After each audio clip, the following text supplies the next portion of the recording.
I'm Dr. Richard Carr, Senior Lecturer in History and Politics at Anglia Ruskin University and author of the new book March of the Moderates. Despite ground that was in some ways opportune, we've just experienced a decade where the British left has been miles from actual power.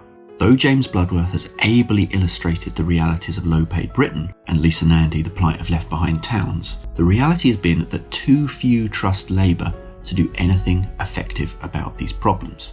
Calls for nationalisation have not worked in the age of Netflix. Palestine and Venezuela have not proven issues that have ignited huge swathes of support.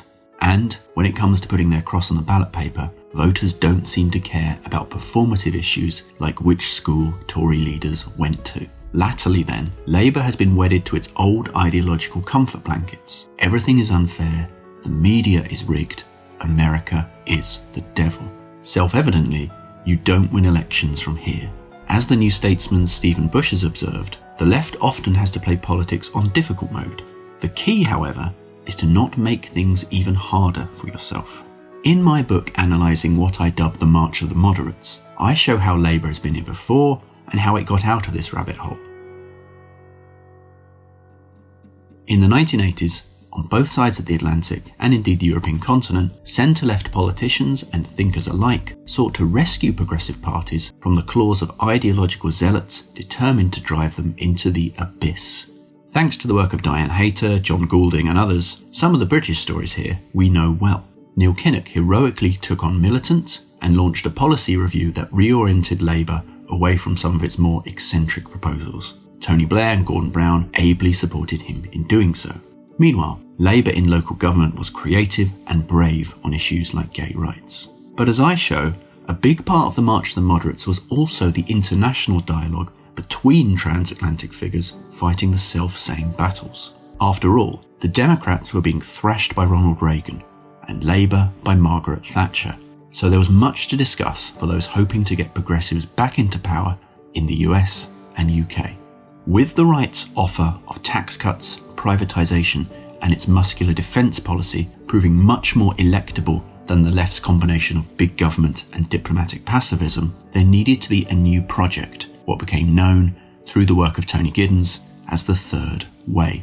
Beginning with policy wonks like Elaine Kamarck and Al From the mid-1980s, moderate US Democrats started to tease out a new policy agenda. They formed new bodies like Will Marshall's Progressive Policy Institute and Al From's Democratic Leadership Council, the DLC.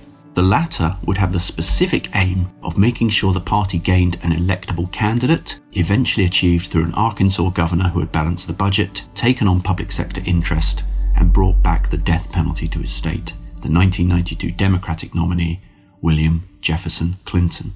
But before they could achieve this, groups like the DLC had to tell some hard truths to the left. As they noted, in the minds of too many Americans, the Democratic Party has stood for government programs that don't work, special interests before the interests of ordinary people, and a reluctance to assert American values at home and abroad. Instead, for such types, the mission of government should be to expand opportunity, not bureaucracy.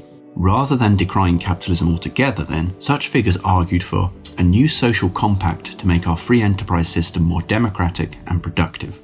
This was a positive new agenda which sought to grow the economy and reinvest the proceeds into socially progressive ends. Better schools, healthcare, and rewarding work for the low paid. Its leading figures understood the recent history of their parties. Gordon Brown was, after all, a historian by training, whilst Bill Clinton had seen the protests against the Vietnam War firsthand. But such figures also knew they could not be imprisoned by their party's history. Crucially then, theirs was a new agenda forged mainly by listening to what the electorate was actually saying, not what party bigwigs or their allies wanted to hear. To do so, their method was the same. While Stan Greenberg took the pulse of voters in areas like Macomb County, Michigan, Philip Gould and Deborah Mattinson were doing the same thing in the UK. Their focus groups, often later derided, provided a stark illustration of voters' true feelings towards the left. As one Southern English voter told Gould, "I'm not going to vote Labour to get a job for someone in Newcastle. You could either engage with that individualism or keep banging the collectivist drum and keep losing."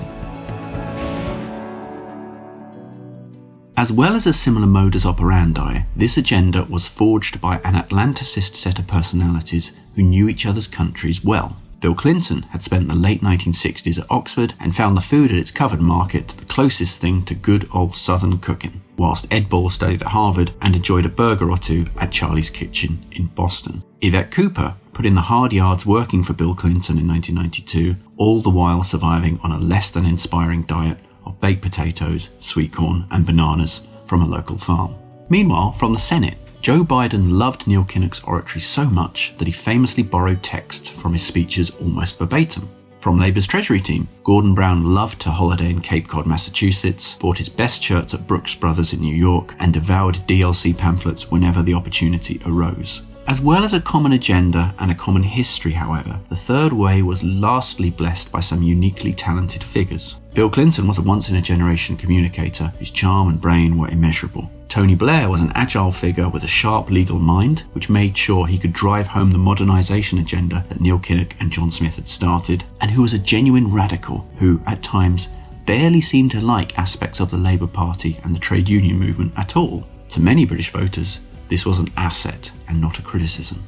After dining with him in 1993, Stan Greenberg found Tony Blair like a Bill Clinton, but without all the complexity. In the 1990s, this was as close to political catnip as it was possible to get. Now, we should be clear, nobody is calling for an exact return to this era, and moderates need to be as careful as the hard left from seeking an unthinking return to a world that is gone. Replicating 1994 in 2024 simply won't wash. But that world still offers broad lessons about tone and the big picture. Things got better under Blair and Clinton. A new national minimum wage and record investment in schools and hospitals under New Labour, eliminating the deficit, gun control, and a landmark increase in the earned income tax credit under the New Democrats. Genocidal dictators overthrown, successive elections won. And until progressives are prepared to defend their last terms in office, Blair, Brown, Clinton, and indeed Obama, and understand how hard it was to win this power, why, voters may well ask, should anyone give them another go at government? For more information, read my book March of the Moderates, which shows how Bill Clinton and Tony Blair shaped the politics of a generation.